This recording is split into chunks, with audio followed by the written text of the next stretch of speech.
What's going on, boys and girls? We have a terrific episode of Two White Lights for you today. I had on the show 120 kilo junior world champion. He handled some of the best performers at IPF Worlds. A very good friend of the program and a very good friend of mine, Isaac Whistler. We had a fantastic conversation. We talk about pretty much everything that I mentioned there, him handling the flex crew, but also his own performance, and a really good conversation about his performance because I don't think it's an expected conversation that one would have after an IPF World Championship win. Also, we talk about just the future into the sport, his experience at IPF Worlds, the intangibleness of being at an IPF Worlds. Like always, whenever me and Isaac talk, it goes into just a fantastic national conversation. That's why I love having him on the show. That's why I love talking to him. This is a phenomenal interview, if you want to call it that. I'd call it a conversation. Very similar to our first, but in my opinion, just a little bit better.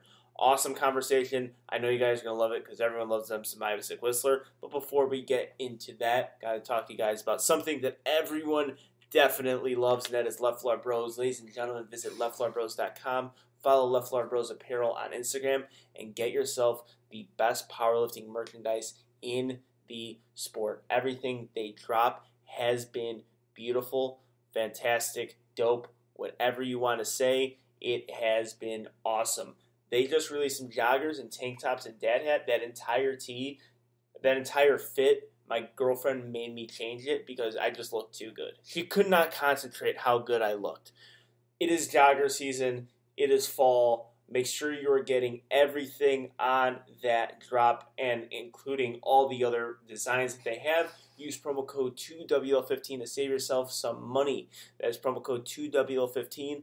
Also, when you're on leftfloorbros.com, you can get yourself some Two White Lights merchandise. On twowhitelights.com, if you hit that shop link, you will be directed right to Left Floor Bros, and you can get yourself all of our designs. We just released our Twitching Out. We have a new colorway dropping soon with that as well. We have a lot of other designs, our Classic Tee Fight Night, off the top rope, dad hats, even banners. Use that same promo code 2WL15. So 2WL15, Left Floor Bros merchandise, and Two White Lights merchandise, also exclusively on leftfloorbros.com. Also, make sure you're going on lift.net and get yourself some Stoic gear. Use promo code Angelo10. Save yourself some money on already affordable singlets, wrist wraps, knee sleeves. I wear Stoic gear in the gym on the platform because it is the best, it is the most quality, and also it is affordable. You will not break a bank. You are also not paying for just the logo. You are paying for quality, and that's where you're going to get out of Stoic. Remember that promo code Angelo10, and remember to also go to notoriouslift.com and follow Notorious Lift on Instagram and get yourself some no slip drip Notorious Lift slippers. You do not want to miss out on their drops. You definitely want to take a look out for their colorways because all their colorways will match at least one of your gym attires, at least one of your platform attires. They have so many different designs, so many different colorways that you will not be disappointed, and the performance of the shoe is fantastic. It is the best shoe to deadlift in. I even use them to bench as well. Use promo code ANG, ANG15, to save yourself some money on Notorious Lift slippers. Make sure you sign up for the newsletter to get yourself a head start on those drops because those drops sell out quick, and also be on the lookout for relaunches. And remember to subscribe to Two White Lights on Spotify, Apple Podcasts. On Apple Podcasts, leave a 5-star rating, leave a review as well, and make sure you subscribe to our new and improved website, twowhitelights.com. We have more developments coming from that. Very excited. And without further ado, here it is, Two White Lights.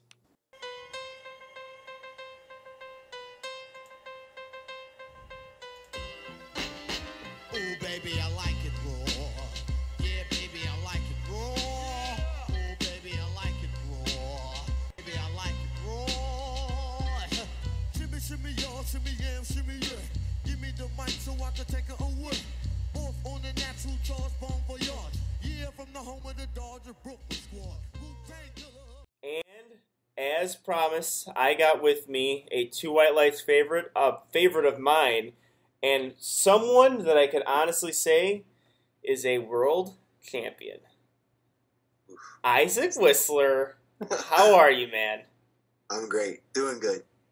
Man, how you feeling? I am incredibly happy to talk to you again because you had such a great, one, performance at Worlds, but two, you were just so involved at Worlds. And I was just happy to see it because one of the few people that I was like really like pushing to get into Worlds was you and Keiko.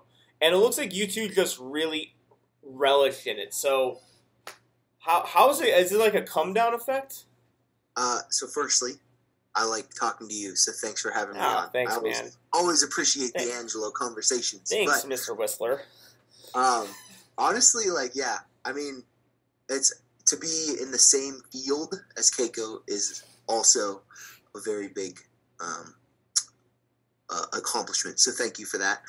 But yeah, I definitely did relish it. I took it in. I will say that I'm not happy with my performance. You can say that it's like a big performance, but it's not, and it's okay. But yeah, no, I would say I was in Sweden for an extra week, so that was kind of my cool down. And now that I'm back home, it's like I'm ready to get after it. I haven't been in the gym for 2 weeks, so like I'm very excited to get back into things. And I didn't really have like a come down effect because I competed and then I got right into handling and it was like business, and then I chilled with everybody and then stayed in Sweden for a little bit. So it was kind of like, yeah, it was just like a very big vacation and very enjoyable and close to no come down because the worst part of the trip was the meet for me personally. And like it like I didn't have time to process it because I had to handle. Yeah. Yeah, I know I experienced that myself whenever I compete, like the come down of like adrenaline, and like that's actually the worst part is like the 3 or 4 days you don't get to train. But yeah, you had the handling to do, and that also occupies you. And also, something you've been doing for a while for Flex, I've noticed this. You've been handling people at a lot of meets, and is this your thing now? Or are you like the handler extraordinaire? Because you got a lot of praise, deservedly so, with the performances from the Flex athletes who were who I guess were the focal point of the United States Virgin Islands. I mean, I'll take that. I love handling. So, I mean, it's a great opportunity to be able to meet people, build relationships, and be a part of someone's execution. Like, that's super cool to be able to help someone to get 9 for 9 or 8 for 9 and lead them to like a great meet. Because I feel like, I mean, you know, and I both know we put months of prep into this. So if I can make their competing experience as easy as possible and just do the work and make them just lift, that's like super awesome to me. But yeah, I travel to my own lifters meets. I help Joey's lifters.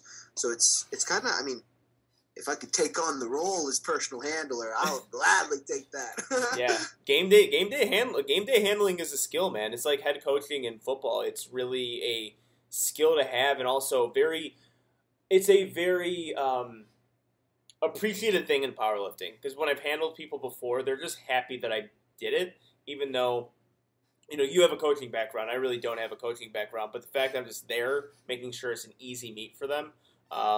They always appreciate that. So when you're handling, like, what's exactly on like the menu? What's on the game? What's on the game plan there? Is it Okay. There's specific things you need, or give us a little rundown on that. Yeah, so usually I'll just make sure the lifter's prepared like before the meet. Unless I know they're going to be prepared, then I won't bring it up. But other than that, just make sure they're prepared, and then it's essentially like if you could think in your brain what a perfect meet would look like. Just an easy way in, go immediately, get your food in, get your hydration in, like handle that well, make sure that your stomach feels good, and then get right into warm-ups at the right time, warm up at the right time, be on the platform at the right time. So it's basically like what I do is I picture in my brain, okay, what would I want from a perfect meet? And then I try my best I can to give them that perfect meet. And so for me, the biggest thing is going to be making sure warm-ups are timed correctly and making sure, well, I would say 3 main points. One, most importantly, make sure their warm-ups are timed correctly because, I mean, that's just the most important because that'll lead to the other 2. Yeah. The next one would be to make sure that your lifter is comfortable and not stressed.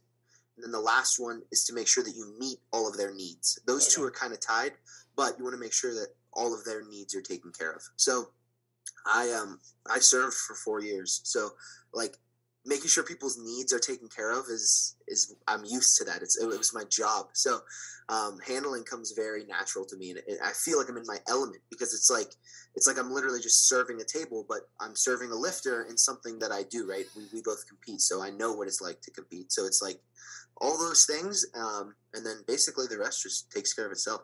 Yeah, man, and also just knowing you and talking to you, I know that you would be great at it because you actually genuinely care about like other people. Like you genuinely care about their performance, and you're such a nice dude that's really what. Sometimes that's what handling is. Just being really nice to a person and helping them out throughout the meet. I know it's really strategic when we get into placing, but like at the very bare minimum, like if you're just helping the dude or girl out, they are appreciative of it, and you're doing a fantastic job.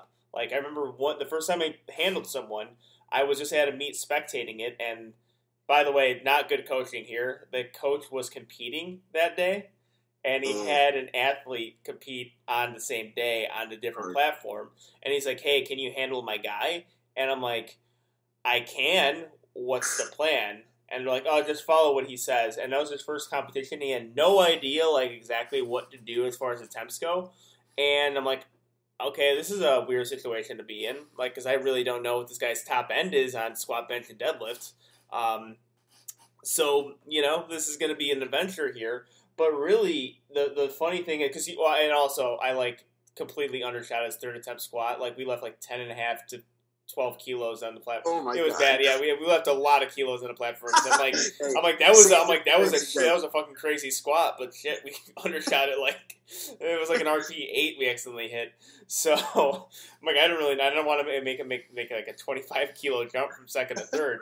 So we were, just going through it, but also like even though that happened, he went 9 for 9 for the day. Even though we undershot things, he was just so appreciative that I handled him that day, and it was really just making sure all of his needs were needs were met. Just making sure he had the salts, making sure he had his quads, how to properly chalk your quads, when to time your warm ups, or powder. My bad, powder. Please. If I chalked his quads, I'd be like, all right, you're a fucking moron, Angelo. Just get the hell out of here. But yeah, and then but this is a different situation because it's IPF Worlds, like. The coaching and handling at IPF Worlds and at U.S. Nationals that's where you see full coaching and handling. So were you like in charge of the attempt selections? I know you and Joey had to converse about this, but what was that like for you? Really like dictating world championship performances? Yeah. Firstly, I'm going a little bit back on what you said, but it's not always about being nice. And the only reason I bring this up is like at one point I had to basically be like very stern with Amanda and like tell her to calm down. Just because we had a lot of things happen. And like at some point you have to like really take control. And like, so being like the nice guy isn't always like the right thing. Cause like I said, that's where that third part comes in, where it's meeting the lifter's needs. If they need to calm down and you being nice is not working, you have to take control. But I digress. So well, it's a good point that you bring up though, because that is also coaching too. That is head coaching in football. Also getting to your players. Like there's some players that you have to be stern with. There's some players that you have to instill their confidence in a kind manner, or they shut down if you get that sternness. So really understanding that athlete is a very important aspect of handling. Absolutely, yeah. And then as far as like the calls go, so basically Joey gave me numbers and I did the handling. That was kind of how it worked. So he sent me numbers and was like, hey, this is the numbers. Some lifters he sent me audio, others it'd be like, I mean, basically just numbers because there wasn't much to it. But he sent me numbers and then we conversed on some things, but for the most part, it was stick to the numbers, drop it by a little bit. If I sensed something, and other than that, it was pretty smooth sailing. A lot of the things like you'll find especially at Worlds, the planned thirds got moved just a little bit. We had like a lower end, and I would say maybe like 1 out of 3 times that lower end would get bumped down a little bit more, just because it's Worlds and you would much rather take the attempt than risk anything else. Mm-hmm. So I would say that would be the biggest thing. There was a couple times where it came up. Like, I know Russ's third, like, Joey's philosophy is, which he's said publicly many times, he'd rather bet 2.5 to get 2.5 and lose 2.5. So, like, he'd rather jump 5 kilos on bench than jump 2.5 and get it. Because if you miss, then you only lost 2.5 kilos on your total. Which, like, he wanted to do with Russ's third, but Russ specifically told me, he's like, hey, he literally came off the platform and said, baby jump, that's it. And I'm like, okay, we're going 2.5. And so, like, that was one of those situations where, like, I had to make that call because I'm there, and Joey only sees, like, the thing. And, like, the reason he told me baby jump was, like, his forearm was cramping, his chest was cramping, his back was cramping, and we wanted to save it for deads. Yeah. And, like, he ended up blowing it up. But we don't know what that extra 2.5 would have done to him. So, like, that was one call. But, yeah, there was, like, a couple like that.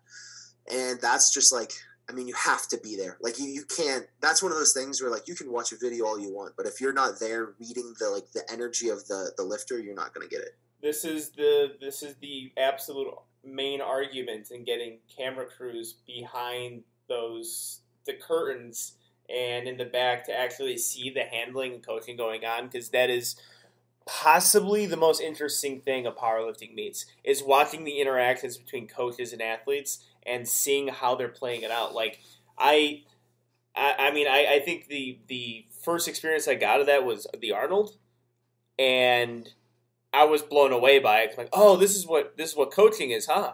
I'm like, this is the difference between local meets and the regular session, and this is where the big boys are, the Arnold. Then I got to Nationals this year, then you saw more. You got to see Flex in action.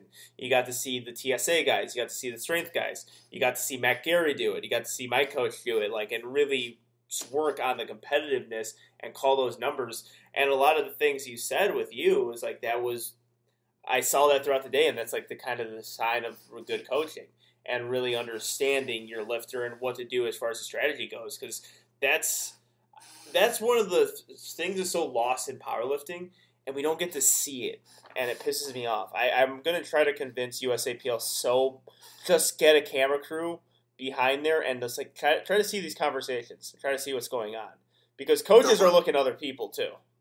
Yeah, the hard part is that, I mean, it's very, like, it's not that public. Like, you want to be quiet. Because you don't want, I mean, you're strategizing, right? Yeah. You're strategizing numbers in your head to beat the other person. It's like a chess match. So you don't want them to hear it. So I don't know if, like, the cameras and audio would be able to be picked up. Talking stuff like that. But like just the subtle things, though. Just those subtle things of, like saying me get off the platform and looking at Joe and being like just like that, or just making the face like, yeah, this is audio, so this is actually bad radio for me to be making hand gestures. But like that face, like, that second attempt didn't move well. Let's make that 2.5 kilo or scratch it, or give the kind of the hand the throat slash, like, no, cut it, scratch that third, and those things. Those things would still be like really interesting to watch and live. Those would be good. Okay. So what's going on here? Like, that actually moved well, but the lifter's telling the coach something, and it's just it's so much fun to be a part of that, like in that back, and really see the coaching and the strategy of powerlifting, because especially at national meets and like Worlds, because I think not to cut you off, but I think like it happens so much because lifters are so in tune with their training and their bodies, because they're literally the elite. So they're able to be mature enough to be like, hey, don't go up that much,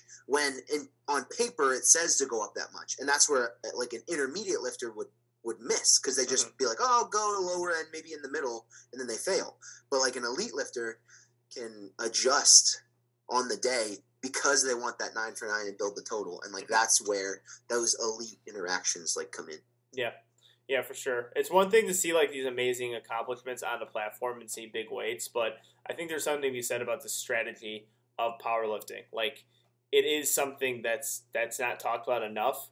I think if the USAPL and IPF gets a little, like, starts to make super big inroads on the untested side, then I think it'll be more known to people. Because the untested side, I'm not throwing any shots here, not saying anything, but the untested side is like, the attempt selections don't make sense because it's so all over the place. Because it makes sense because it's always going best. It's like it's all best overall lifter. It's always based on Wilks. It's hard to call attempts that way, and people don't get it. It's like you're just trying to put the best total you have, right? You're supposed to go balls to the walls, RP 10 on everything. But if you could win on an RP 9, RP 8, do it. Like that's. The objective is to win, and I don't think that really happens on the untested side because they're making like insane jumps to catch up to Hack and Penson, and it doesn't equate very well.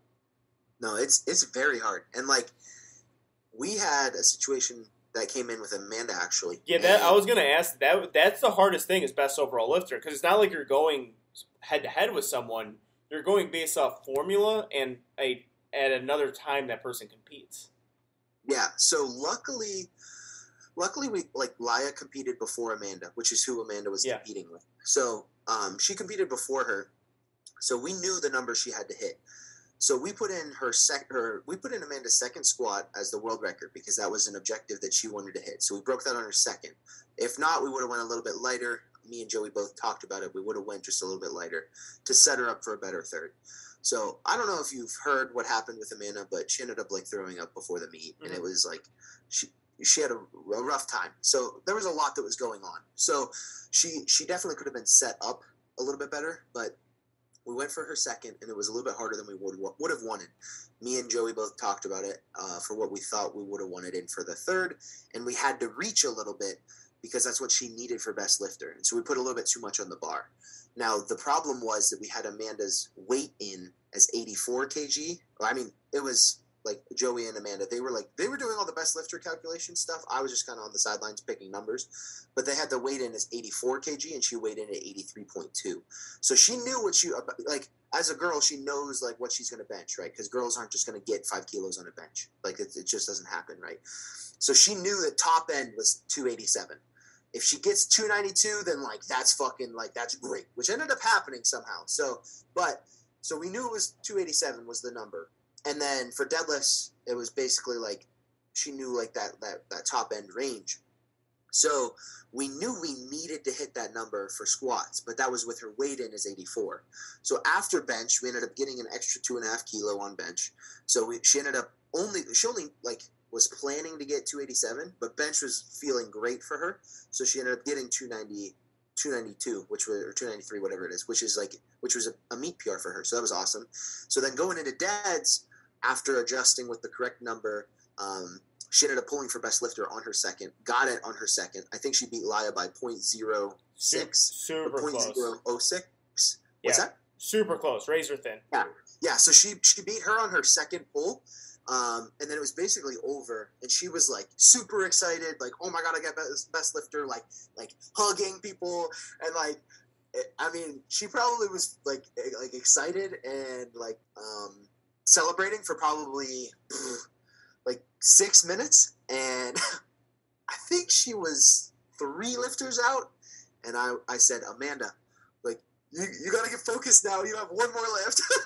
Please. So we went up just 2.5, which actually gave her an all-time meet PR deadlift as well. So she ended up getting a meet PR bench and a meet PR deadlift. So that extra 2.5 kilos was just icing on the cake, and just ended up edging out Laya by a little bit more than we had to because we had already beat her on the second pull. Yeah. Yeah, what was the deal then with what was said on King of Lifts and with Bill McCarthy? Like, I'm still confused on what was said because I don't know how you could come to that conclusion when basing off her second performance she got it on the win. Yeah, so I only listened to a part of it because I mean Joey was the one that was fired up about it. So I asked Joey when it was and I listened to it, and it seemed like Bill was very convinced that we made a mistake and that we only jumped 2.5 because we messed up on the second. and that just wasn't the case. So, I mean, we could have jumped 5, but that would have been, 5 pounds for a girl is a lot, especially when you're in Amanda weights. So, like, I think from my understanding of the situation, Bill thought that we messed up on the second attempt for best lifter and didn't get it. So we had to jump 2.5 kilos, a small jump, the least that we, like, had to, so that we could get best lifter. When in reality, we had best lifter locked up on the second. And the third pull was only 2.5 kilos up because it was already a heavy weight for her, and that's the best she's ever hit in a meet. Oh, okay, so he's just flat out wrong. He just didn't know. I mean... He just didn't know. I mean, this happens, because I'm in the podcasting. I get it. This happens. Like, where you fuck up because there's too much information to take on, and then you just say something because you're not 100% sure, or you don't have the absolute specifics. I thought he was just, like, saying with the attempt selections, and I'm like... That was the perfect attempt selection because she won best overall lifter on her second pull. Like, I don't know. Yeah, no. I think the thing was, like, he was very adamant. Like, I listened to the section, and I think it was like 2 or 3 times that he was very adamant that it was wrong. And I think I remember him saying, like, it was definitely a mistake. And it kind of, like, I mean, I can see why Joey got fired up. No, I could too. Because when you're When someone who doesn't know what the fuck they're talking about, like, is saying, I'm not saying in general he doesn't know what the fuck he's talking about, but in this situation, he doesn't know what he's talking about. He's literally wrong. He's incorrect.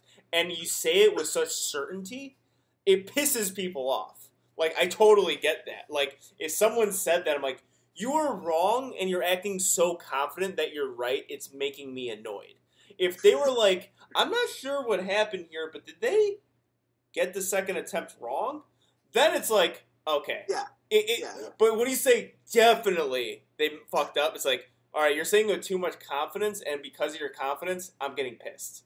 Like, I got actually both sides of that, because I'm on the other side a lot, where people are like, Angelo, you're an idiot, you don't know what the fuck you're talking about. I'm like, guilty. That happens on occasion. But then I understand Joey being like, yo, our coaches and handlers did a fantastic job, and you're just going to say just totally incorrect things.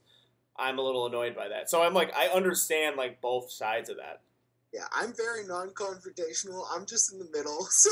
Oh, yeah, you're non-confrontational unless we're at a Red Lobster with Ash and Rosca and some of your friends. And we're just arguing the entire time, and all the tables are looking at us like, what the fuck is wrong with these people? Listen, I'm non-confrontational with people I'm not on a friend level with. Oh, my gosh. Yeah, but... Yeah, so I wanted to get that cleared off just for my own sake because I just didn't know what the whole situation was, just to a complete extent. I think we got to talk also about, before we get into your performance, Keiko. Keiko's attempt selections was pretty much like attempt selection porn. I think there was memes created about how great it was, and it was the best battle of the male side of IPF World, so... You know, like this. You know, take us behind the scenes on that too. I'm planning on having Keiko on, but I just the situation there of how close it was. It had to be pressure filled, but at the same time, like you and Keiko together, I could think of some really calm, cool, collected people. And yeah, those are two people. It was actually, yeah. Honestly, I was. Oh, man, I don't even know how to collect my words, but thinking, like, in the moment, it was like, oh, okay, cool, we got 3 squats, we got 3 bench, we got 3 deads, but, like, thinking about it now, it was really good, like, selection. not, like, being conceited and an asshole, but simply, like, I'm, like, replaying the videos in my brain of his thirds, and, like, man, it was good, and, like, not only was it good, I think if Gustav had to drop his deadlift by 2.5 kilos, he would have gotten it. So literally, we had to pick those numbers. So I'm actually getting lit now because maybe it was a good job. But yeah, no, I mean, so actually, Keiko was another situation where his third squat was 2.5 kilos lower than his planned third. Like, it was like we have like a low end, a top end, and like anywhere in between. And it was 2.5 lower than his lowest end. So, like, that was another situation where, like, we just have to make that call on the day. And, I mean, he didn't have another 2.5 kilos. He didn't have another 2.5 kilos on bench. And he didn't have I told him he didn't have another chip on dead. Like, he didn't have anything. So, it was, yeah. I mean, it was like, very, very solid. But, yeah, so we dropped the squat a little bit, 2.5 kilos. And then bench, he said he was feeling really, really good. So we almost went up another 2.5 kilos. I can't remember exactly what he said. I think he said his back locked up, which is why it made it a little bit harder. But his second absolutely flew. So we almost jumped an extra 2.5 on bench. But if we would have done that, he may have missed and then could have lost because of that. So we definitely did pick the right number there. Joey was in on that one too, kind of like helping me decide just between the both of them. Mm-hmm. And Keiko was helping me as well. And then Dad's like, I've explained this situation one other time before, but basically I came up to him. Me and Joey talked about it quite a bit. And then I like made the decision to go up to him and be like, hey, like, what do you think you have? Because we knew what number we had to put on because we about knew what Gustav was able to pull. So I asked him what he thought he had. He said he thought he had 755, 760, 750 to 760. But he basically told me, put on whatever you have to do to win. And so we were debating on 750 to 755, maybe 760, but we weren't really thinking. But after he told me 760, I'm like, okay. I wanted 750 just because I think his second was 738 or 732. So if he can get 750, that makes Gustav have to pull at least like 770, I think, 770 even. So we were up by 8 kilos on deads. So if he could pull 750, Gustav would have to pull 8 kilos more than that. If he can pull 755, then Gustav has to pull 8 kilos more than that, which it ended up being. I think Gustav definitely had a shot at 8 kilos more than 750. So we talked to him. If he said he had 760 or thought he had 760, so I put on 755, and if he misses, then like, I mean, what can you do, right? If the lifter says that they have 5 kilos more and you put in 5 kilos less and they miss still, then it's like, I mean, that's one of those situations where it's like, well, maybe we misread it. Maybe I should have went with the super safe 750. But if he would have told me he only had 755, I'm probably only going 750 just to be extra safe. So it was just one of those game time calls. Mm-hmm. Yeah, and also I'm actually making a big assumption here, but Keiko probably just calm, cool, and collected the entire time, giving these attempts, right? Actually, that's probably the most flustered I've ever seen Keiko. Yeah, because I mean, talking, he's always just so he delivers everything with such poise. Like even just conversations, like yeah, he's a very easy guy to talk to because he's so poised. And then just looking at him, like kind of prepare for me. It's like he just seems like he's got it kind of wrapped up, and he seems very calm and composed on the platform, which is an underrated skill in powerlifting, composure. Absolutely, and I would say like. Again, this is my interpretation of the way he was at a meet. I know some people get upset if you put them in a box and like this is how you say they are because they can't defend themselves and stuff like that, right? Mm-hmm. But I mean, it's not a bad thing. But Keiko was, I liked it because it made Keiko human. Keiko sometimes is like he's too perfect. So it was cool to see him like. It wasn't that he was nervous, but he was definitely more like it was like you could. It's like you always know Keiko's brain is moving and he has like a poise, like you said. But on meet day, that like brain movement is more verbal. So he'll be doing like the thinking out loud. So like when I'm talking to him, I'm like, oh, like Keiko, what do you think you have? And he'll be like, well, I don't know, like what do you think we should put on the bar? What do I need to win? Like, and he's talking about it to me, which like. He doesn't usually do. So it was very, very, it was cool to see like that different version of him. And I don't know about you and how many people you've handled or you yourself.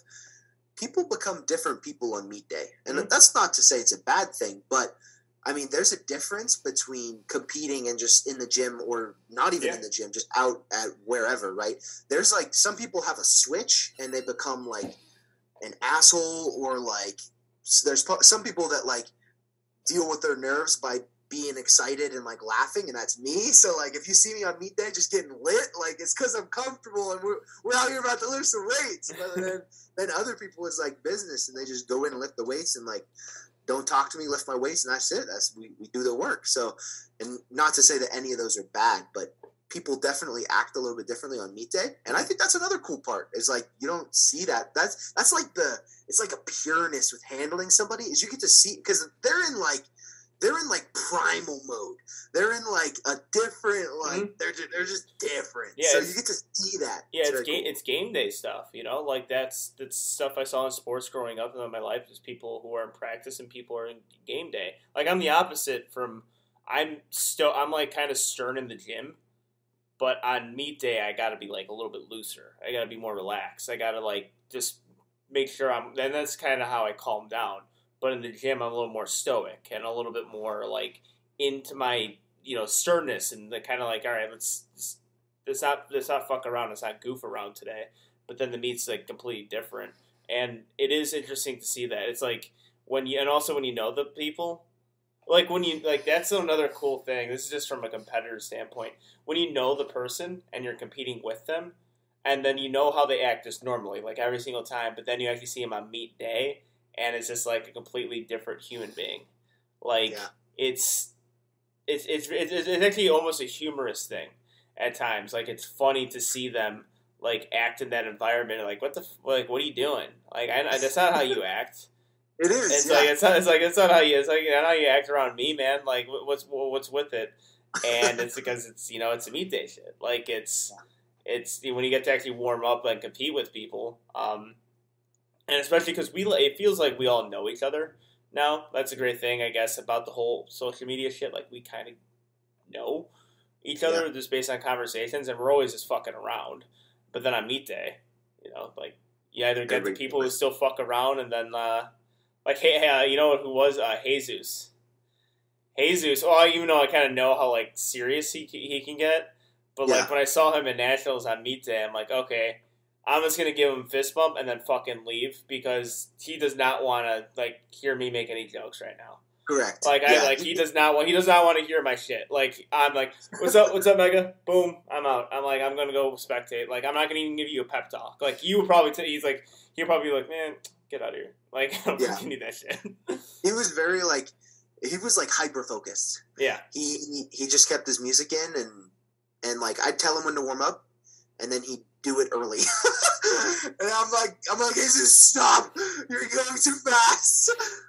Because he was in the zone. He was hyper focused. And I mean, it was almost like I could see the excitement and nerves and like passion all in one, and it was super cool. That's what I mean by like vulnerable. Like you see that. You see them at like their most like just pure state. I think it's really cool. Mm-hmm.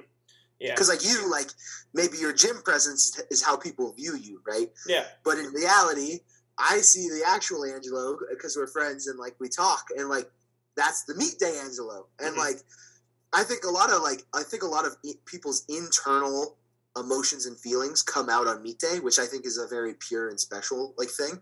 So to be able to handle them, that's why I think handling so like to me at least handling so like it's just so fun. Yeah, it's definitely one of like the more fun things to do in powerlifting. All right, so I mean, let's talk about you now.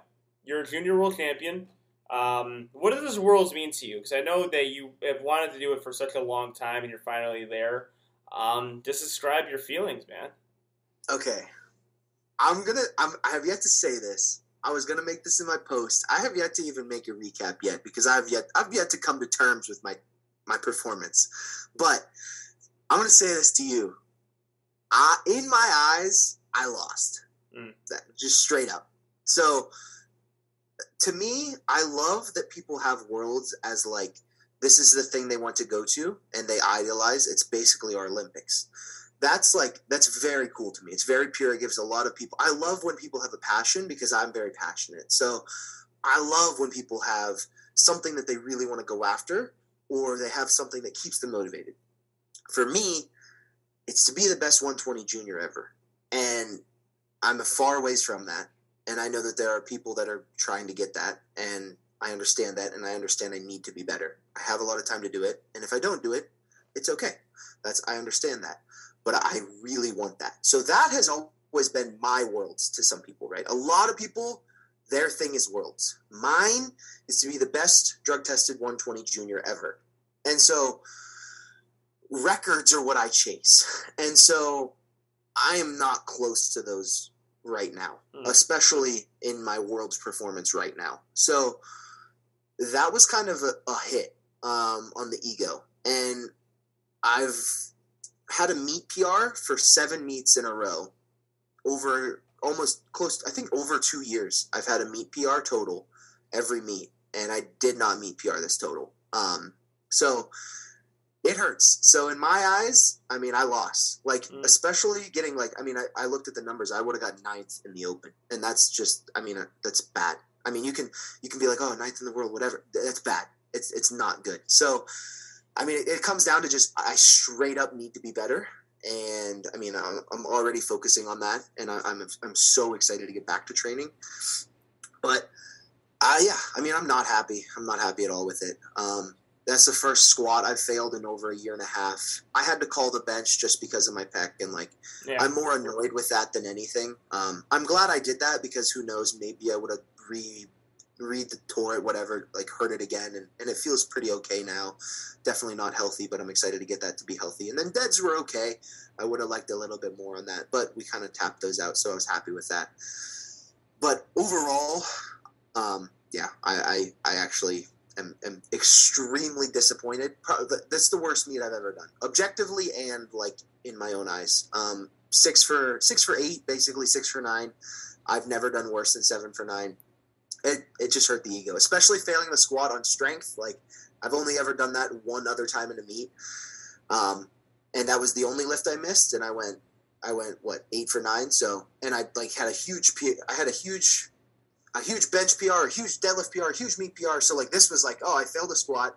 I failed 2 squats. I only got my opener. I scratched the bench. I benched 4 whatever. It doesn't matter. It's light. So. I just get fired up because I'm very disappointed in it. But I mean, there's a point where I can be disappointed and also motivated and like not take it too seriously. But in my own eyes, I did not do as well as I wanted. And then this leads me into another thing, is that going into this meet, I was thinking, okay, I'm going to win IPF Worlds, which is like, it's just a chip. It's just a chip, right? It's a check in the book. I can mark that off as something I've done. And then I'm going to go back to USAPL because I see what they're doing. I see how big things are getting, and that's where all the competition is right now. Like you said, I think another federation is going to take a while to pop up. So maybe I'll just compete USAPL, take the ban for a couple months, whatever. That was before I went.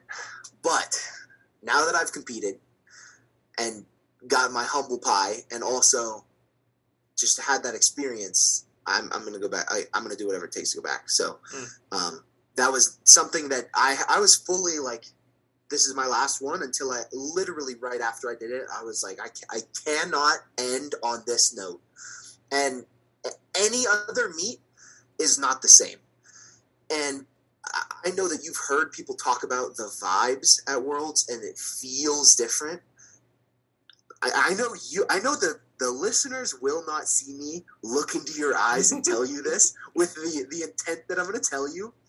It is so much different than any other thing I've ever. It does not even come close. And so that feeling, I've heard people talk about it, right? I've heard people say Worlds feels different.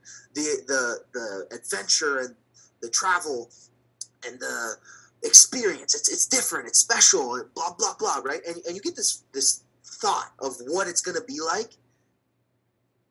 I'm a very realistic person, and that it so exceeded my expectations. I cannot. It's just, yeah, I can't. I as I'm stumbling, I can't even get words over it. It was truly special. It was very cool, and maybe that's because I got to handle 4 of the best lifters in the world. Maybe that contributed a little bit to it, but it's something. It's just yeah. It's just, there's something to it. Yeah. Well, going back on a lot of things you said, one, like, the refreshingness of you just being honest is in lack of a better term, I hate to repeat myself, but refreshing. Like, it's a very refreshing thing to hear, because how many times you hear a lifter have a bad performance that that was not what they were looking for. They didn't hit the numbers that they wanted. They didn't break the records that they wanted. But then they find that little thing and make that the subject of their meet.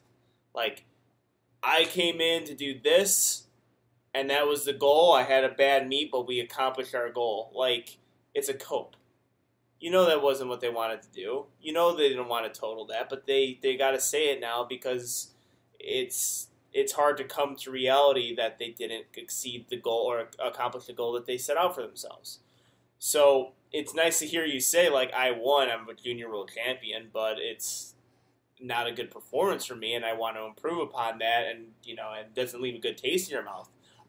That's a sign of, that it's actually going to happen, because I do see lifters do the opposite of that, where they come out with, like, I'm a junior world champion, that was the goal, but, like, they went 4 for 9 or 5 for 9. Terrible meet. They didn't really get what they needed, or they didn't really accomplish. They didn't hit the numbers they wanted, but they always use that thing, like junior world champion. I'm going to try to say that enough times so I feel better about myself. And it's good to see someone do the opposite of that. It's something that's almost lost in powerlifting at times, and that's something that I've heard so many times, and I think that is the glimmer of hope that people stick within the IPF, is simply because of IPF Worlds and the feeling, because like that, and also like that's what the USAPL and other people who are trying to create something like the IPF have to recreate. They have to create that atmosphere themselves. They have to create that, because that's something that I'm always curious about. Like, I'm not, I think it's very clear where my bias is on this. I really like the direction of a professional development of powerlifting that the USAPL is taking. Hopefully they execute on it, but I really want to see this become a professional sport when we're on ESPN, where we're on major networks, where we're like CrossFit, where we have international people come in, where we have like a Super Bowl, if you will, whatever event you want to do, it's like the Super Bowl, and that's what I want for powerlifting, but I will be bullshitting you and everyone listening if I didn't look at IPF Worlds and just think, what would it be like just to represent my country in this meet with all those people and competing against them? I really imagine that, because I know it wouldn't suck. You know what I'm saying? I know it wouldn't fucking suck. I know it wouldn't be a downer. Like, you know what I was thinking about? I was thinking just like, wouldn't it just be cool to fucking talk to the Italian lifters? Like, I talk to the Italian lifters, like, on Instagram and shit, and it's like, and we'll fucking probably Italian it up over there and shit. We'll be fucking, Italian, like, oh, what's up, guy? And, like, hugging each other, kissing each other. Yeah, we're just fucking going around, doing our shit. And we're chasing French guys, because having their slingshot under their singlets. We're beating the shit out of fucking cheaters, and, just chasing them. Like, that to me is something, even though like I am going to stick around in the USAPL, but that's something that my mind is always going to go to, and it's still a special thing. Like, we know this special, like that's why it's special. Yes, so I want you to I want to be the poster man for this, right? And if to you, so I am also like I was like, oh, this will be really cool, right? It's gonna be it'd be cool to represent my country. One, I only won the juniors. I didn't even win the open. Yeah. I had the worst meet I've ever had in my life, and I went 6 for 9. And it was one of the coolest moments of my entire fucking life. Like, if I'm not a good representation of how, like, it was literally the worst meet I've ever done. And I had the most fun ever. I would have gotten, like, if I would have got third, I probably would have been more pissed, but I still would have been excited, because it was just so cool. Like, placing mattered to me a little bit. Honestly, I mean, like you talked about how, like, people have their own goals. My goal was to get a PR total. And with my pec, it's been really fucking hard to progress anything. I didn't think my squats were going to be as bad as they were. Deadlifts kind of showed up. But travel was really hard. It was 36 hours of travel, 36 plus hours of travel. So that was hard. But, yeah, my whole goal was I just wanted a 2.5 kilo meet PR. That was all I wanted. I just want to keep the streak alive, because it showed improvement. and I failed miserably. I totaled 30 kilos less than I did at nationals. So that's what's disappointing. But just being there, like, oh, see, that's what I'm saying, though. Like, I can tell you, and you already said you have the, like, oh, yeah. Yeah, it's like, it's just like, I wish I could give people that feeling because people would understand. Mm-hmm. Yeah, I think that's the curiosity, and also people who've experienced it before. That's why I think it's just hard leaving the IPF. It's also just a hard decision to make. Absolutely, including for me, because I think I personally there's a lot of shit that I disagree with the IPF, but you just can't really argue with the intangible that they created. Like, it's if enough people value it, that's what makes something special. It's like, I think I'm confident in the USAPL making a better product that can emulate that and definitely surpass it, but you don't know this. I'm just putting my confidence in them. Like, I really don't know it. It's going to be interesting going forward to really see like what the developments are had. But I want to ask you this: if your performance was better, if you say went 9 for 9 and kicked ass, would you have the desire to go back? Absolutely. All right. Absolutely. I expected that answer. Yeah, it was that intangible, just vibe. Mm-hmm. It's the experience that you get from that, and like you just said, like, there are the things that people give worth are what makes it worth, right? Mm-hmm. But the thing with IPF Worlds is people can say, "Oh, you're a world champion, IPF world champion," and that the support means everything. The attention is, I do not do it for that, so it doesn't matter too much to me. But it's the fact that, like, every day I'd compete or handle a lifter all day, going like around all of these countries. I can't even pronounce some of these countries. I don't know what they're speaking. I don't know what's going on.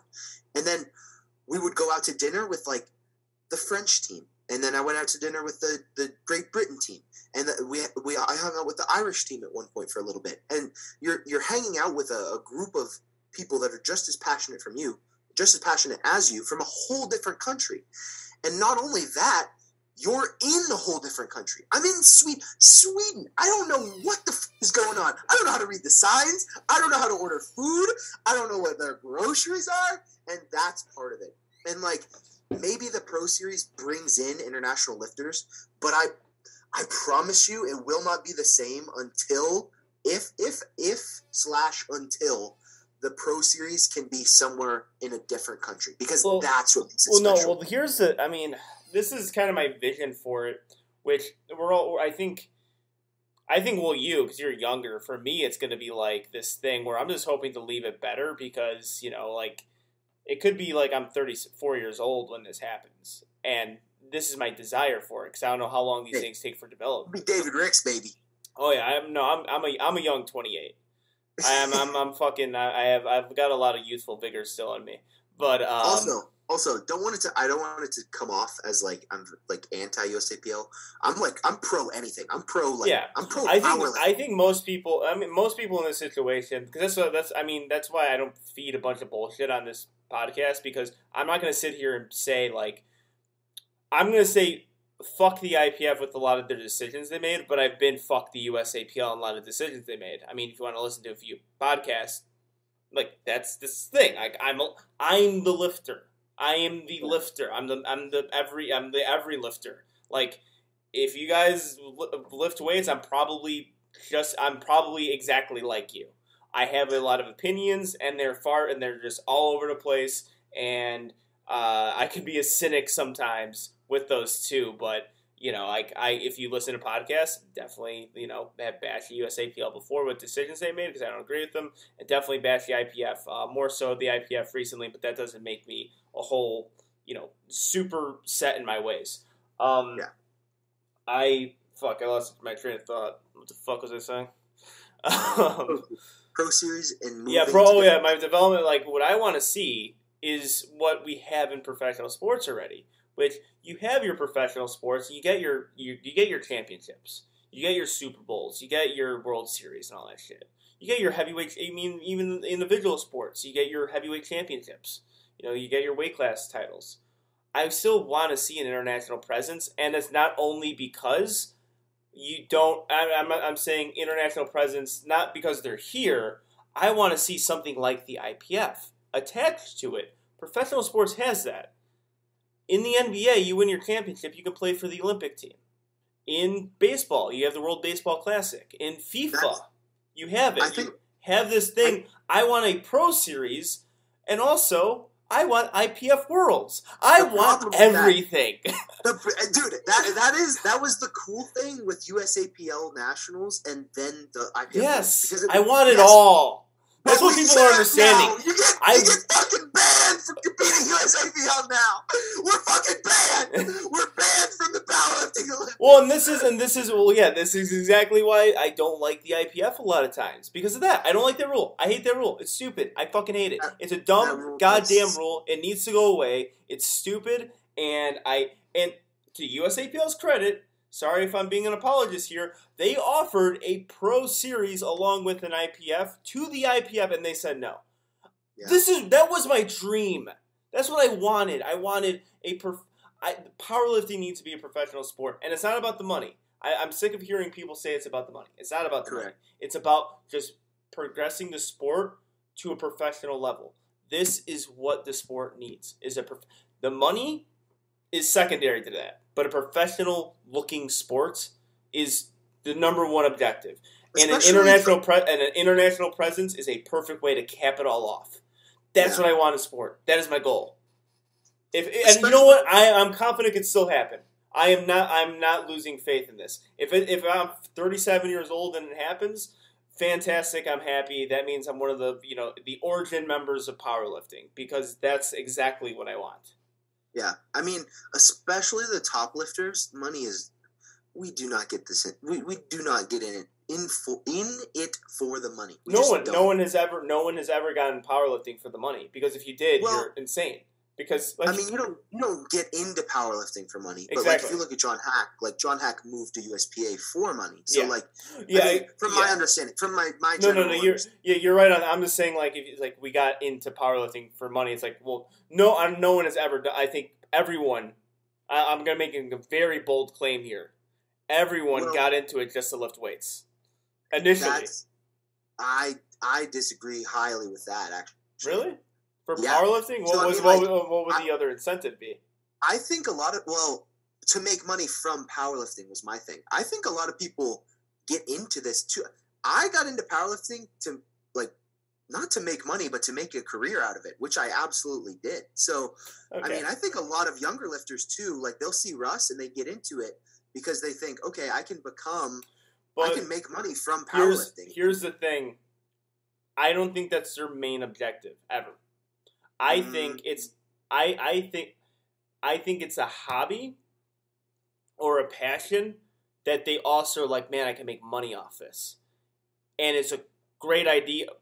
I'm just going to go on record and say I don't think people will get into this man, I really, because there's people in the NFL that don't like football. But they're fucking good at it and they have to make money, and that's life-changing money. I don't think people in powerlifting get into powerlifting and hate it because it makes them money. You know what I mean? I think they have this still passion for lifting weights and being a powerlifter, but also they have an objective to make money. But I think first and foremost, they have a passion for powerlifting, where a basketball player might have a passion for making money, and then the basketball thing is second. That's the job part. I agree with your statement that you said there will not be a powerlifter that hates lifting but does it to make money, at least from powerlifting. There are general fitness people that don't like general fitness but do it because they've made it their career. And you see that with long-term... It's so wild to me. I mean... That's crazy to me. Kind of. I mean, it becomes I would just be an accountant. You know what I mean? it's just... At least I get to eat what I want. The first person that comes to my mind, actually, is... I actually love this guy. Is Nick Wright.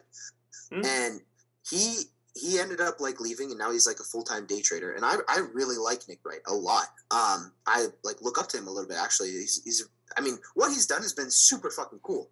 But he was so into it with his whole life. It became his job, his career, his life, and his everything, right? And he did it to just do it because it was his job for a long time, from my understanding. Again, maybe his actual experience is different, but it became his like identity. And then he got away from that because he was just like, he didn't want to do that anymore, right? So I think that happens. Not powerlifting because it's not as big, it's not as easy, but I definitely think it happens. And so I kind of yes and no, but also like there are people that they'll see like Russ's videos or they'll see Instagram people's lifting, and maybe they're just naturally strong and they have zero passion for lifting weights. They've never lifted a weight in their life, but then they start lifting weights and then they start doing it to get better and better. But maybe like the passion of lifting weights was never there in the first place. Yeah. Well, yeah, I think there's something you have to grow to. I mean, it's really like my life now, or like a big portion of my life. And like I said, I legit hated the weight room when I first got into it. Oh yeah. When I was 15 years old, it scared the shit out of me. Well, there's a difference between hated and it's scaring you. Oh no, it was. I mean, I would get like a sick feeling going up to the weight room. Like it was just kind of. I mean, I guess it was me. I think it's just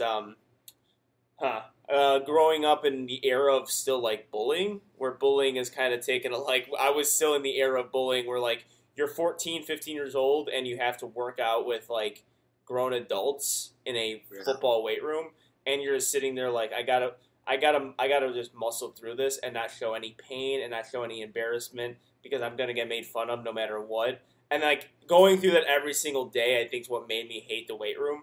But I think the consistency of doing it and actually getting better and seeing that progress. And I mean, like powerlifting wasn't on any of our minds, and really none of us got into powerlifting aside from me. Like after we got done with our high school football careers, but it was like the thing that I eventually progressed into enjoying to a point. But then it was once I got that freedom to like just work out on my own time.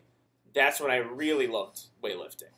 Yeah. That's when I really enjoyed lifting weights, and that's where it progressed into eventually powerlifting.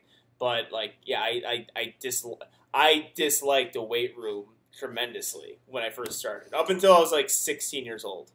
Angelo Pasta Fortino.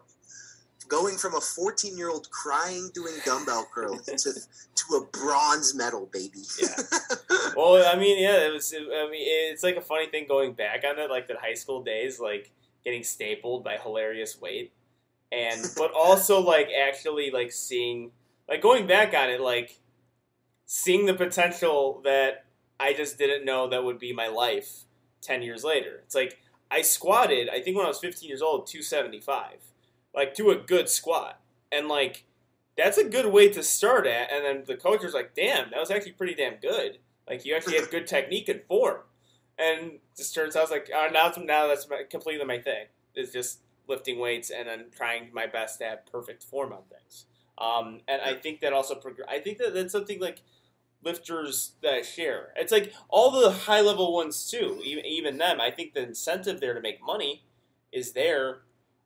But they love lifting still. Like training with Russ is awesome. I just want to point that out to everyone. The dude doesn't do it for the money. He loves training and loves the competition aspect of it. It's fun to train with him because of that. It's like you never know what you're going to get when you train with people, but it's a blast training with him, and he's the best in the world at what he does. And then same thing when I lifted with other high level athletes. Like not one of them is like, oh, this fucking sucks. We're all just having a good time, like just trying to fucking get better. Like that's, and it's always the high level ones. The ones who self-deprecate and kind of like, man, fuck this. That's the guys who don't last. Correct. So yeah, I think it's easier to do that in general fitness or bodybuilding because it's like you can say that it sucks because like low key it kind of does. Yeah, literally. Yeah, at times it literally sucks. Yeah, but powerlifting is like. It's low-key kind of easy. Yeah. Also a little more enjoyable, Like, it's easy to have camaraderie in the gym. Yeah. Like, it's hard to... When you're a bodybuilder, like, say if you're a competitive bodybuilder and you deprive yourself of carbs, you turn pissy. Like you get angry easily. Yeah, I mean, I don't know about you. I think I first heard this. I actually had experienced this before he posted it, but I first heard of this from, I think it was Russ's Instagram story, but I had already experienced this. Anywhere from like 5 to 4 weeks in, like 5, 4, 3, 2, 1 weeks out from a meet, do you get more irritable? Have you ever noticed that? Because I 100% do. More irritable? I wouldn't say. Like No, everything. I Like, honestly, no. I'm on edge more. I'm more irritable. I'm angrier more. Like I just don't have time to deal with people. I think it's a mishmash where I can't really, because there's just times where I'm just more irritable, and I think training is contributing to that, because it's like the other stuff that's happening within my life, and training is just another thing that I have to balance with that. So like, if I'm stressed at work, or I'm just stressed with just different adult shit, I don't know like what else to really put on there, but start to that, and then like it carries into the gym, where it's not the gym and me being in prep that's causing it. It's me being in prep with the combination of stressful work environment, different situations within your personal life, and it's like a mishmash between the two, because like 2 or 3, if things are going good, like 2 or 3 weeks out, it's like I'm fucking chilling, like I'm good, like I'm solid. But if something like shitty happens, maybe at work, or stress is building up in other areas of my life, and then I had to prep for a big meet, and I'm 2 or 3 weeks out, I'll be extremely irritable, because there's just another added pressure element to my life, and pressure will probably make me a bit of an asshole. Yeah, I mean, I'm also as you know, I'm a full-time coach, so I coach a lot of people, and I for sure realize it in my athletes. And anywhere from 5 weeks out to under, like I have to. Honestly, when I send out my last block to an athlete, like the 4-week-ish out block, I'll tell them, hey, this is going to be hard, and you're probably going to be like angry. But I notice it, like in the text, like there's been athletes that have been like, I do not want to prep anymore. Like they're like, I fucking hate this. They're like, I'm done with it. My old injuries are popping up. I can't deal with this. And then they do the meet, and they're just, let's fucking go. Let's get back into prep. The taper, I mean, usually the taper is like kind of that boost, but you're getting to that point where, I mean, it is having it does, have some sort of effect on your mood when you're overreaching, and that's where you're trying to get into that point. It's like an overreaching stage. Where I was going with that was most like bodybuilders or like gen pop people or like hyper focused fitness people is like they're in that stage a lot more often than us. So I can see where they're irritable and angry and like, I mean, they're literally like, they're training for like a different reason, and I respect everything they do, but for sure, like, I mean, when I'm 5 weeks out, I'm on edge, so I can see why they are.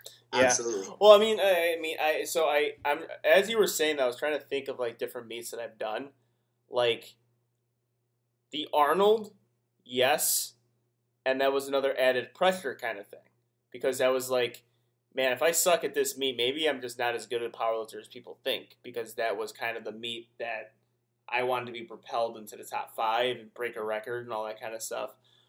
So, like, I was on edge then, but then, for Midwest Prime Time, I had to train at, like, midnight and, like, up until 1 o'clock, and it was, like, during COVID, and I was extremely irritable then. I remember after a deadlift, I fucking threw my phone. I was pissed off how my deadlift moved. I was alone in the gym at 1 o'clock in the morning, but then I'm thinking to myself, was that because I was at the gym at 1 o'clock in the morning because I had to work my fucking labor job, because I had to work a labor job because it was COVID and I couldn't get another job that I wanted? On top of that, I was competing at a big meet that I really wanted to do well at, so I was more irritable then. But for the meet I did, for Ultimate Warrior, I was just kind of chilling. Like, everything was just going well. I was hitting my lifts, and then the same thing with Nationals. Like, we were, like, the pressure was building, but I was I was more excited than anything. Like, I was excited. So I think it's just the combination of just what life is given at you, or how you handle that, that set of pressure. I mean, fuck, if I was competing for Worlds, maybe it was just because that's something I haven't done yet. I was competing at Worlds, maybe it'd be like, fucking, I'm on edge, man. I'm an irritable guy. Yeah, I would definitely say that the meet that you're gonna do is definitely the deciding factor. So if you put a lot of value in it, or you put like you really want to do well, or there's something that you're trying to go after, then I think for sure there will be more chance for you to be more irritable. Which like a lot of like newer lifters that I have, like it's their first meet, they're gonna put a lot of oomph into it, as I would say. And so like Worlds for me, my excitement like far exceeded my irritableness. So I actually like barely was irritable at all because I was just so excited to go. I was more excited to handle than to actually compete. So like I didn't even care. I almost, if I wouldn't have competed, I would have flown out just to handle people because I was so excited to handle people. Mm-hmm. Yeah, that would make sense. I think Nationals was very similar for me. Was like I was just finally excited, like because primetime, we didn't have a primetime session. I really wanted that primetime session when I saw 2019. We didn't have it, but I knew, like, you did good. You're up there. You're going to be with those guys. You're going to be competing with those guys. I know it's not primetime, but it is primetime because all I want to do is just see what it's like competing against them. And I was more excited for that. I'm like, if I suck at this meet, at least I had that. At least I had that thing that I got to do. Like, at least I got to, train. At least I got to compete with Russ and Noriega and Delaney again. Even though I competed with Delaney a few times, 2 times. So I'm kind of used to him. By now, I'm used to him beating me. But all like and Jimmy Villanueva, Daniel Sheldon. Like I would just. This is actually kind of a once in a lifetime thing because we're talking. Jamar Royster is another guy.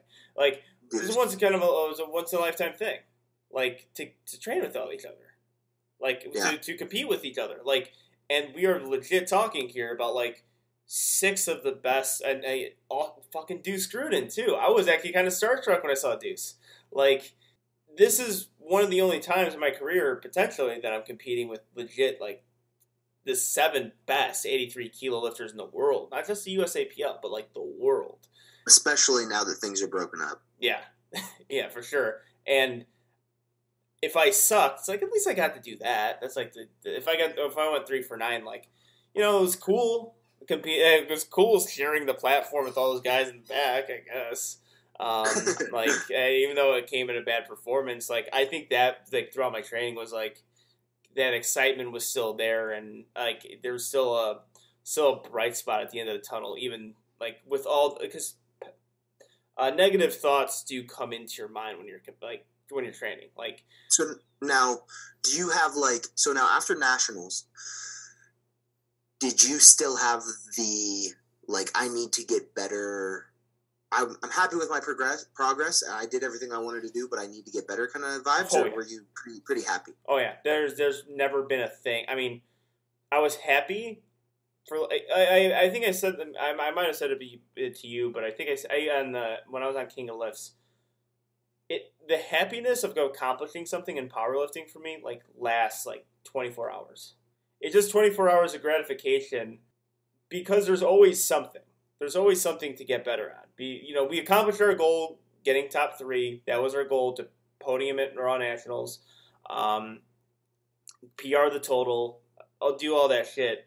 But I don't know how you can't be motivated when 2 other people are better than you. And arguably 3, I beat Noriega, but he hurt his hamstring. So he's got 2 825 totals. I haven't totaled that yet. So I'm going to put him a little bit higher than me. It's just how do you not want to get better? How do you just feel that way? And the same thing, Arnold. I was on cloud 9 at the Arnold because it was from going 725 at nationals, going 12th, becoming a meme, kind of all that shit. It builds up a little bit, and still then you're it's like, hey, man, am I the meme guy? What's going on? And then at Arnold, huge improvement on my total. Broke the all-time world record deadlift at the time. I was on cloud 9, but then as soon as I got home, I looked at my total, and I looked at Russ's total. fuck, I'm a long way off. Like, cool, I have a record, but I'm a long way off. And then I looked at Noriega's total. And then, Delaney still beat me that weekend. Like, I had a 9-for-9 day, kicked some ass, and fucking Delaney beat me by 15 kilos. So, like, that Monday, it's like, we gotta do something here to get better than these guys. Yeah. And when you asked me, like, how I would have felt if I went 9-for-9 and had the perfect day, how you felt is exactly how I would feel. Well, yeah. Well, then, even, say if I won actually, say if I beat Russ. On that Monday, come me, of course I'll be happy, but probably happier than I did getting third. But Russ isn't gone. I didn't kill him. Exactly. Like I didn't. Like he's still alive. Like he's gonna be coming after me. Then you have other people who are coming after you. Like the guys. Like Atwood finds extra gears, and he's so ahead. But he finds extra gears. Like if he's constantly motivated, then I have to be constantly motivated because I'm not Atwood. Broken. Atwood is literally fucking broken. Yeah. It actually doesn't make sense to me. He's insane. Props to him. Yeah, like also, I've only known dominance from him. But he gets better. He finds gears. Yeah, that's like it is insane. Like it's crazy. Because I'm chasing like records, right? What the fuck is he chasing? That dude just goes. Yeah, and I think he's like taking he's like the hack of the natties. Because Hack, I guess, could have been the hack of the natties too, if he would have decided to stay. But he's kind of like that, where I think it's just like, how much higher can we take it? How much more dominant can we get? We'll edit that out. Didn't I? Yeah. Yeah. Did I mute it? Yeah, you're good. Oh, so now we have to edit it out. Yeah, we have to edit it out now. I fucked up. Yeah, because I saw it coming. By the way, everyone, I actually might not edit it out now because it's funny. Isaac sneezed, and I saw him coming. No. Isaac sneezed, and it came from, like, 30 seconds away. Like, it was, like, the build-up was insane to it. But, like, I think he just wants to see how much more dominant he can be than the rest of the field. I think, actually, in his mind, he just wants to beat the 83 kilo total, whatever national meet he does, or, like, break that record just to go up because he finds ways to get motivated. He was like motivated for a second because Perk looked like he was close to his total, even though I still think Atwood was relatively higher and better than Perk, but he found it still and just nuked. I guess the 83, yeah. I guess he could be chasing the 83. That makes a lot of sense. Because, like, at some point, you like, in my brain, like, I'm just a pleb, but in my brain, like, you gotta be chasing something. You cannot just be like when you're literally the best, like the best ever by far. Drugs, not drugs, anything, just literally the fucking best, like he is. Like, you gotta, like, you can't just not be chasing anything. But if you're chasing 83, that gives you something to chase. Well, I guess I didn't think about that. You know what? Just kind of also this like getting a little glimpse of him. Having him on the podcast and just talking to him. I think the dude is just insanely competitive. Like, he finds things. Like, the motherfucker went apeshit on my hair and his hair, and then, like, buried me, and they called me Lord Farquaad. Like, yeah, I'm like, you didn't have to win this shit too, man. Like, someone said jokingly that I had nicer hair than you. But I think that's another element of his competitiveness. Like, no, I can't lose at something. I have to constantly win. Like, I think he's just a competitive guy where it's like, I want to, the thing maybe he's facing is like, I want to win nationals by 60 kilos this year. Or I want to set the deadlift record for the 83s as a 74. I think a guy like him, that's where the pro series, like those best overall lifter kind of things, like we see the Virginia Pro, even though he's not doing it anymore, that would be a meet like I could see him doing, just for him to say like, yeah, I'm better than everyone, and it's not even close. And it's not my weight class. It's not even close between like Ash and Ruska. It's not even close between even the females, because that's what would be happening at Virginia Pro. Be like, I'm better than Amanda Lawrence too. I'm better than like. I think that's like it. Just there's always something that he can beat people on. I mean, knowing him, he'd be like, oh, fuck, I only out-totaled them by 8 good lift points. Like, God damn it. Fuck, man. Complains about it on his caption. Everyone's like, fuck you, Atwood. 9 for 9, 2,100. I guess totaling 2K at 74. That would cement him into to GOAT supremacy, like in another Probably dimension. Probably not to him because he's just that built different. Yeah. All right, man. Well, I gotta get this really quick, Gotti, before we go. I gotta give you a lifter rating, or you gotta give me a lifter rating. I don't know if you're prepared for it, but I don't give. Literally, I was talking to somebody right before this, and I told them I was coming on the podcast, and they were looking through. They said 2 things. 1, damn, they have a lot of hot takes, and 2, oh, that's cool. They do lifter ratings. What would you give yourself? So I'm prepared. All right, fantastic. And then this episode at both, because I said Bill McCarthy doesn't know what the fuck he's talking about, and we have a lifter rating here too. So all right, give me him, my man. Squat, bench, and deadlift. Right. So I'm going to do the open because Junior's just nah. So I didn't think of squat, bench, and deadlift. I just thought of my overall. So I'm going to start with my overall. It's going to be an 84. That's going to be my overall. And then, 84. I think it was 84 or 83. And then my squat. So now that I got to think about it, it's going to be like an 86. I'm going to give it 86. My bench, are we going off like best meet number or how it is right now? Best meet number. Okay. My bench is actually probably like an 89, and then my deadlift is probably like an 82. All right. Nice. I would say you have the prettiest deadlift for big guys. Hey, if we're going by form, it's up there. I'd give it like a 97, 96, maybe 97. I do have a pretty. Honestly, go ahead. I also want to add in special ones, like unique ones? to the lifter. Okay. Like meet day handling. What do you put yourself at? Oh man, meet day handling. Okay. Oh man. I'm like the least conceited person ever, but like I'm gonna give myself. Oh man. Yeah, these are gonna be the fun ones when I just give people like, all right, rate yourself on this. It's because I'm very confident and I think a lot.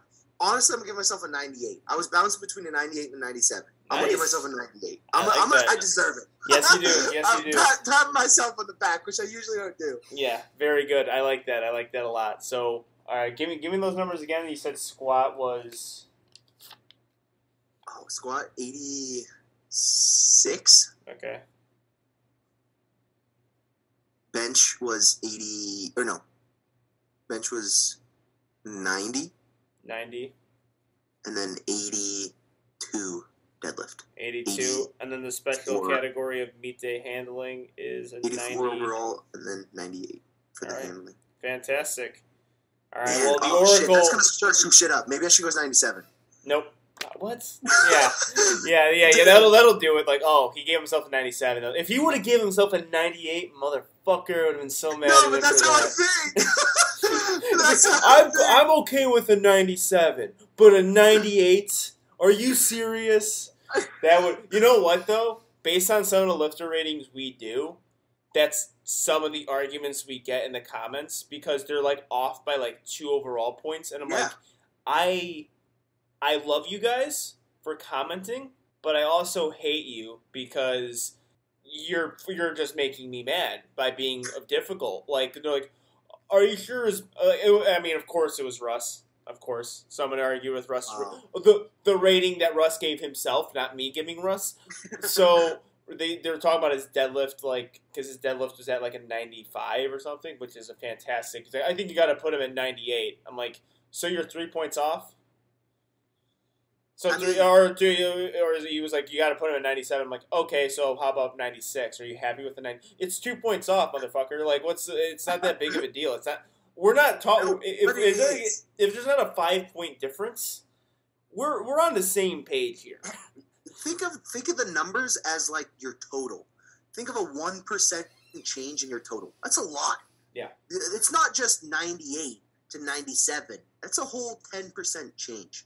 Yeah. In the whole grand scheme of things. But yeah, I don't know. 98's pretty cocky, but I don't know. It means handling. It's not because of. It's not that I do anything special. It's just that I'm passionate and like I'm gonna do my best, and like I think it's gonna be, in my opinion, a lot better than other people can do. Yeah, and also on top of that, if anyone disagrees when we post on 2 Highlights, you don't have to say a word, and the people with the hot takes will just do what they do best and just get into an insane internet fight where we hurl insults at people. But I'll do it on my personal page because I'm professional. Because I'm professional. I'm gonna look hella cocky. It's gonna be like, oh, Ozzy Candle's a couple world champions and he's a 98. That's how it's gonna look. Oh yeah. I think that's a funny thing about doing list ratings. People are actually worried about that, and it's like, dude, don't worry about it because one, it's Instagram, so it's Instagram. So it's it's like, one, it's useless, and two, it's you're gonna get negativity no matter what you do. Like you can actually do something amazing, like undeniably good, and you will have some asshole like say something stupid. Like we even went through with the 2 White Lights thing, where like when we just posted some of the people who won, and we didn't post certain people because like, well, it wasn't really like that big of a story in our mind. So it's like, no disrespect to Keiko, but where's Russ post? It's like, hey, why don't you comment that in my DMs, you motherfucker, instead of commenting on Keiko's thing, because this is about Keiko right now. It's not about Russ. And also, Russ won a weight class relatively easily. Like 70 kilos. It's like we weren't sitting like, is Russ gonna win? Oh my god, no, we knew he was gonna win, so we didn't make a story about it. Keiko was crazy, so that's why we did it. But then, and that's like the restraint I have to have with 2 White Lights, because there's going to be a day where 2 White Lights is going to comment like, you're like just an absolute insult. Like, don't ever comment on my page again. You're a fucking moron. And then everyone's like, is this an actual? Is this like a powerlifting like media page? Like, I don't think you can say that. Imagine if ESPN did that once. Yeah, like right. ESPN just like somebody comments like, LeBron's not that good. It's like, hey, I can tell you don't know. Yeah, it's like, hey, I can tell you don't know anything about basketball, you fucking loser. And the verified account comes up and says that. It's like, did the ESPN just call me a fucking loser? That'd be good for them. Yeah, if they just do, you know what the thing is? They do it once. Yeah. One time, just and then they just random. Yeah, they just go. Or the funnier thing, the Instagram account like posted on their story, and they bash like that guy, and then they just do it once, like insanity happens, and they just never acknowledge it again. Other things like you think of like Twitter, right? Like fast food Twitter, they do that. Oh yeah, they'll like just straight up bash people, and it's like a thing. So yeah, I love that. Maybe you can become that. Yeah, so sports organizations do it too, but like it's always when it's a sports organization, it's okay. But like if it's a worldwide like company and they do that, like ESPN, it'll be like, whoa, that was crazy, and then they just never acknowledge it again. Like that would be the greatest joke of all time. You could turn into like an Elon. Elon just fucking roasts people. Yeah. Yeah. Wait, what about who's number one? Elon's the most. No, I think Bezos or some shit. Bezos. Wait. Are you talking about most wealthy? Yeah, the most wealthiest in the world. I think that's Bezos. But who's second? I think maybe I have no idea. I'm gonna be completely honest. I'm guessing. I think Elon took him over, and now on every one of Bezos's like tweets, Elon just comments a second place medal because he's the second. Like, and it's like nice. It's so. I was about to say I think Bezos' wife is second, or ex-wife. She got a hefty sum. She might be up there. Yeah, she got a hefty sum of that divorce money. You'd imagine.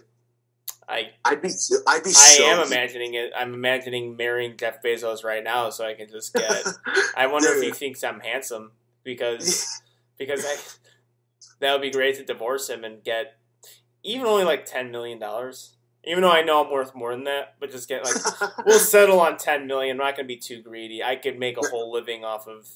I could do great things with $10 million, guys. That's what it's gonna cost me to get you as a trophy husband. $10 million. Yeah. I'll do that. Okay. I'll keep that in mind when I'm investing. Nice. All right, yeah. That's my. I mean, anyone asking, that's my asking price. $10 million. I think it's pretty high. I think it's good. It's respectable though. It's people do it for less. True. Well, Yeah. true.